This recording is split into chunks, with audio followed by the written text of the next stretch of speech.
Welcome to GraphiteHub's interview series, a series dedicated to all things graphite. Today, we're joined by Don Baxter, CEO of Applied Graphite Technologies. So, welcome, Don. Hi, Ari. Great to be here. I'm glad you've started this enterprise. It's good to have some other people talking about graphite besides me.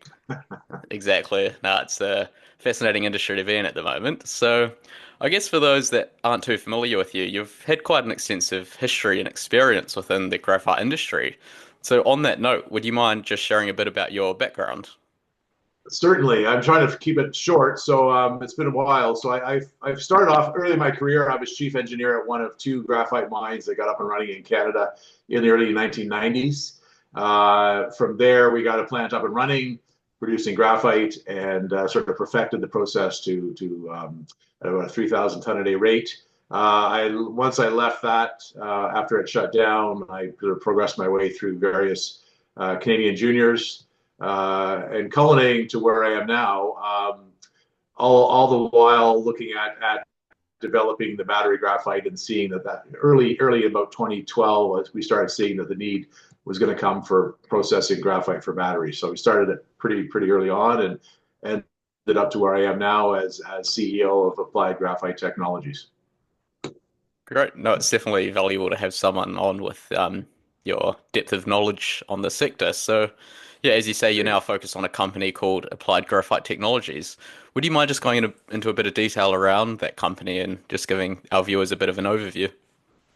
Certainly. So Applied Graphite Technologies originated as my private company. I was looking at developing graphite without the sort of the issues of public companies. We did end up going public in just a year ago, March 2024, and we're focused on developing graphite properties in Sri Lanka, vein graphite. So it's natural vein graphite. And we're at a stage where we can develop things relatively quickly with significantly less capital expenditure than was required for, say, natural flake graphite. Great. And I think we can probably both agree that graphite in general doesn't really get that much attention. And I think for our viewers, vein Absolutely. graphite too might Yeah. not be too familiar with them. So, kind of staying on that note, yeah, Yeah. could you maybe explain vein graphite in a bit more detail and how it differs to natural flake graphite? Exactly. The funny thing is when you talk about natural graphite and synthetic graphite, natural graphite is for batteries is vein and flake. So most of my experience has been with flake graphite, and that's where most of you see most of the development is flake graphite. Whereas vein graphite, and it's something I learned later on as well too, is that vein graphite is also crystalline graphite. Flake graphite is crystalline graphite. So it's the crystallinity that makes it good for batteries. So I was actually one of the first to make batteries with vein graphite from Sri Lanka. Sri Lanka used to be quite a large processor or miner of graphite up until the end of the Second World War. Then it kind of fell off other sources around the world, but mainly Madagascar, I think. But vein graphite, the difference between vein graphite and flake in the ground is that flake graphite can be anywhere from 2%, 3%, 8%, 15%, let's say, whereas vein graphite in the ground is 95 carbon. So the graphite we're developing is 95 carbon in the ground. That translates to quicker to mine, and we don't need to build a primary processing plant for $200 million. So that's the biggest difference. And it's perceived to be a very specialty graphite. It is, but it's only because it's high grade. It comes in different. You can actually have it in larger shapes before you micronize it down for batteries. It can be used in high end applications, and it's perceived to be a very small market, but it's actually only a small market because it's only had a small production level out of Sri Lanka. So we're looking to change that and entice the battery industry and look at producing, hopefully, ultimately tens of thousands of tons. But we need all the graphite we can get, synthetic, natural being flake and graphite. So yeah, so it's an interesting area to be in. Yeah, well, it definitely does sound like kind of vein graphite does offer, yeah, quite a few unique advantages. Um, and yeah, I would imagine one of those is kind of lower processing costs. Um, Yeah. So, in the current environment, and you kind of touched on it a bit earlier, you mentioned it, the project would have quite a low capex expenditure. So, would you mind just going into a bit more detail around this? Kind of, what sets your company apart, and what would the capital costs look for a project like this? Yeah, absolutely. So what we're at, I mean, we're talking. There's no need for primary processing, so there's no tailings, Yeah. no waste rock dumps, and permitting issues. Also, going back, we're using instead of chasing doing a large drilling program. Graphite, as you are sure aware, is very conductive. So we're using induced polarization geophysics in order to define map where the graphite is in the ground. We'll do our planning and processing off of that.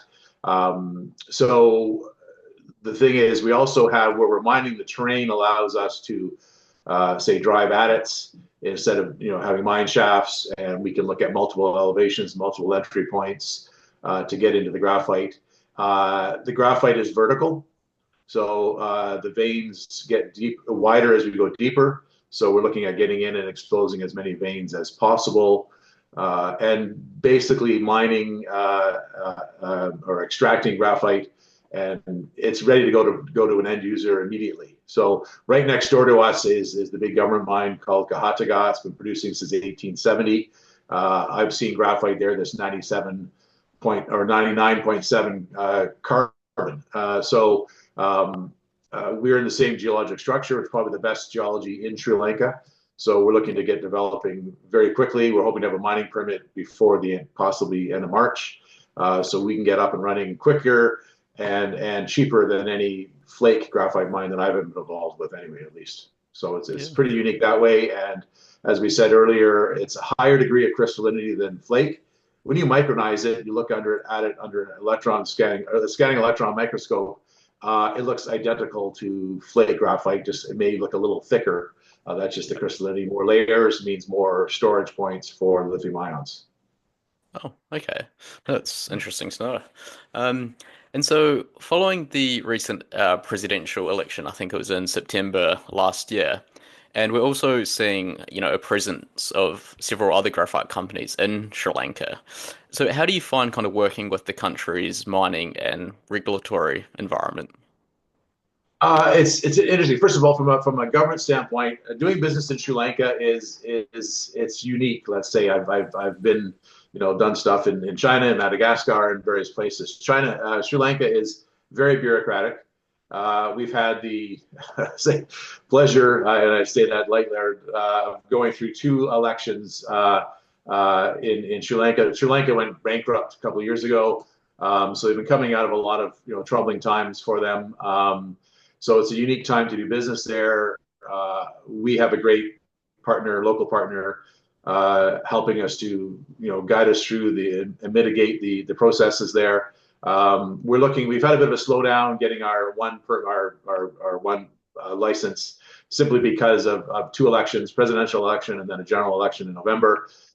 New government is very new. They're very inexperienced, and so it slowed down a few things, but we have one step to get through, and then we can very quickly obtain our mining license. I think once we're through that, we'll be able to be operating fairly seamlessly in Sri Lanka. And I think the new government is very encouraging of development, but I say it's been a little bit of a learning curve for them, and so it's just been a little bit slower for us on a couple of files, but we're through that fairly soon. Yeah, great. And then, so I guess on that note, kind of what are the next steps for Applied Graphite Technologies? Well, as I say, we're waiting for one license. It's technically an exploration license. We've done all the work we need to do there at this point with the geophysics. So we're just waiting on our final report on that. We've covered probably, I don't know, 25, 30 hectares of area with the geophysics to help us model where we see the graphite will be and where we can plan on where we can extract it. So we won't announce any total tonnages or things like that, but we'll have our own internal workings there. And with that, we're also presently working on some sales contracts. You want to call it even purchase orders, which is unique to the business. So we'll have some things selling as we bring graphite online and establish that. We'll also look to further our work with batteries and entice the probably more now the European, some companies in Germany and the UK, where I've done some work before to develop our battery side of things. We ultimately want to be mined to battery. Yeah. And we're also seeing some local near developments, and even in India and Saudi Arabia is looking to be a battery hub, EV hub. So we may have some unique opportunities to really provide a product, a high quality product outside of China, and a proven high quality product that makes a pretty good battery. So yeah, so that's what we're looking forward to getting operational, getting cash flow, and it'll be all relatively soon at this point.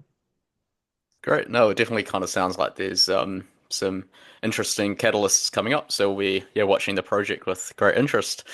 And Excellent. so maybe now, just before we wrap this up, I think we all agree that the graphite market for some time has been under quite a lot of pressure. And I think given your experience that you've probably been through a few kind of peaks and troughs. So given this kind of experience that you've had, kind of what do you expect the catalyst be for the market to turn? Well, first of all, I think the one thing is that you look at graphite from a perspective of you have industrial graphite current uses, and you've got the battery grade. So the battery grade, the pricing for the battery grade has been relatively stable. You see the Chinese do play around a little bit with the uncoated spherical, let's say, but the fact that they control 100% of the market makes a lot of people uneasy. So if you can get your graphite to a battery grade, anode grade, which we can do very easily, we've got a lot of very good background in that. I do per se as well. That I think that sort of takes that up and down of the industrial flake graphite price, which Yeah. we see, a flake, minus 100 flake graphite is like $400 a ton maybe. But we're not looking at that from the industrial grade. Even if we were, Sri Lankan vein graphite sells for $2,000 a ton.